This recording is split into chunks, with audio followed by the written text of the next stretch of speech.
20,000 હાથવારીમાં। જો મિત્રો આ છે શક્તિમાં જય માતાજી મિત્રો। આજે આપણે આવ્યા છે મિત્રો પાટડી ગામની અંદર અને ઝાલા વંશની જે શક્તિ માતાનું મંદિર છે, પ્રાગટ્ય ભૂમિ છે, એ જગ્યા ઉપર આપણે મિત્રો આવ્યા છે દર્શન કરવા માટે। જો હું મોમા અને અમારા આ જીજાજી છે જો અને બે ભોણી છે, અમે બધા હંગાત આવ્યા છે દર્શન કરવા માટે। આજે જવાનું છે શક્તિ માતાના દર્શન કરવા માટે, જે ઝાલા વંશની જે જન્મભૂમિ પ્રાગટ્ય ભૂમિ છે એ જગ્યા ઉપર। તો હવે જઈશું આપણે દર્શન કરવા માટે। જો મિત્રો આ છે ઝાલા વંશની જન્મદાતાશ્રી પ્રાગટ્ય ભૂમિ અને અંદર છે મિત્રો શક્તિ માતાનું ભવ્ય એવું મંદિર છે મિત્રો। તો આપણે જવાનું છે માતાજીના દર્શન કરવા માટે। ચલો જો મિત્રો આ ભોણી અને જીજાજી આગળ આવી ગયા અને આ છે માતાજીનું ભવ્ય એવું મંદિર છે, જે શક્તિ માતાનું, જે ઝાલા વંશની માં કહેવાય છે શક્તિમાં। અને માતાજીની ધજાની આ દર્શન પણ મિત્રો તમે કરી લેજો। ત્યારબાદ આપણે મિત્રો માતાજીના દર્શન કરી લઈશું।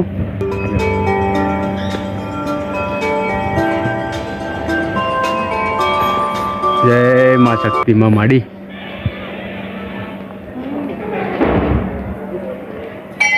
શ્રી શક્તિમાં મંદિર, પ્રાગટ્ય સ્થાન પાટડી, જૂનું મંદિર રાજગઢી।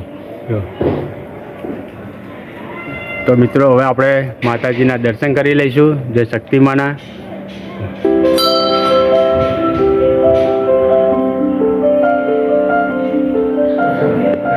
જય માડી 1000 હાથવારીમાં। જો મિત્રો આ છે શક્તિમાં। જય મા।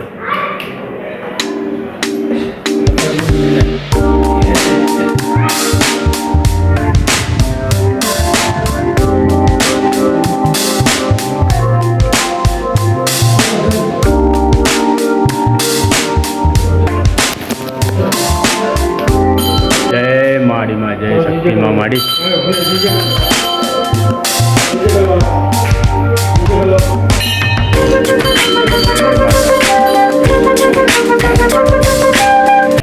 શક્તિ માતાની તમે પૂજા કરો બાપુ। અને આજે ઝાલા વંશની જે શક્તિમાં નામ પડ્યું કેવી રીતે પડ્યું? એ પેલા મહારાજ છે ને એ બધું ઇતિહાસ જાણે નાખો થોડું બોલશે થોડું 5-10 મિનિટ પેલા રે મહારાજ। ઓકે મહારાજ। જો મિત્રો આજે માતાની ધજા પણ લહેરાય છે, તમે પણ મિત્રો માતાજીના ધજાના દર્શન પણ કરી લેજો। જો આ છે શ્રી ઝાલા ક્ષત્રિય સમાજની માં શક્તિમાં પ્રાગટ્ય મંદિર છે આવ્યું। તો આપણે માતાજીના દર્શન કરી લઈશું, ત્યારબાદ માતાજીના ઇતિહાસ વિશે જાણીશું મિત્રો। ઉપર લખેલું છે શ્રી ઝાલા ક્ષત્રિય સમાજ શ્રી મા શક્તિ પ્રાગટ્ય ભૂમિ શક્તિધામ પાટડી મંદિર।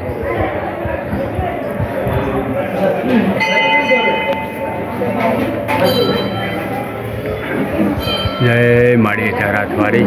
જય શક્તિમાં માડી।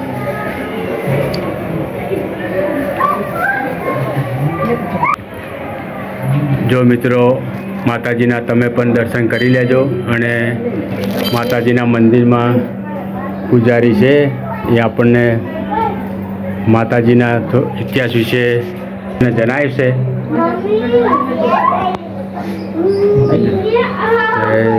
જન્મ એટલે જન્મ સ્થળ તો માતાજીનું પાટણ, બરાબર બરાબર। પાટણનું માતાજીનું એક બાળપણ વિશે બસંતી દેવી નામ હતું માતાજીનું, બરાબર બરાબર।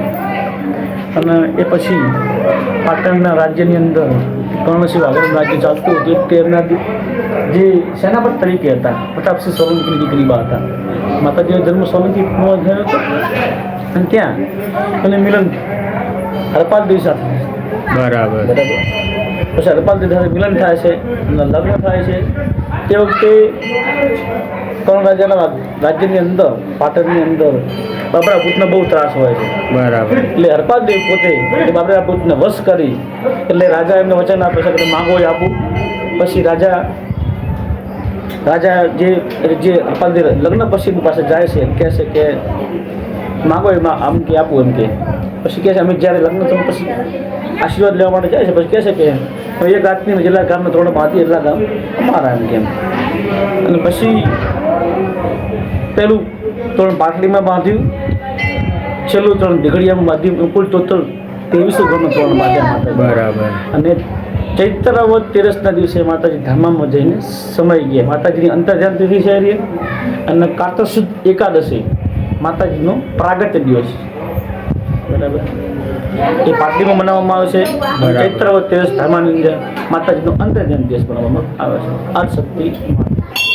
તો મિત્રો આ છે જે બાપુએ જે માતાજીની જે ઇતિહાસ વિશે આપણને વાત કરી. અને મિત્રો આ છે ક્ષત્રિય સમાજની જે ઝાલા જન્મ જાતિની અને છે મા શક્તિમાં માડી જાહેરાતવાળી. તો મિત્રો તમે પણ માતાજીના દર્શન ના કર્યા હોય તો મિત્રો તમે દર્શન કરી લેજો માતાજીના. અને આ મંદિર મિત્રો આવેલું છે પાટડી ગામની અંદર.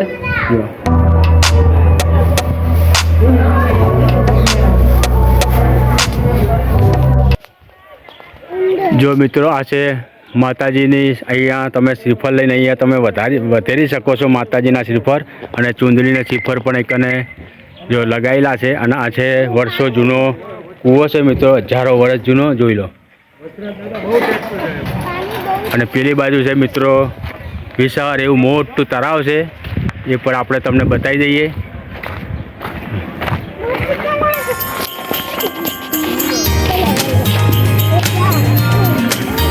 વિદેશની વસ્તુ લાવતા, સ્વદેશી આપણે ગુજરાતની વસ્તુ હતી. એટલું મોટું વિશાળ તળાવ છે જો.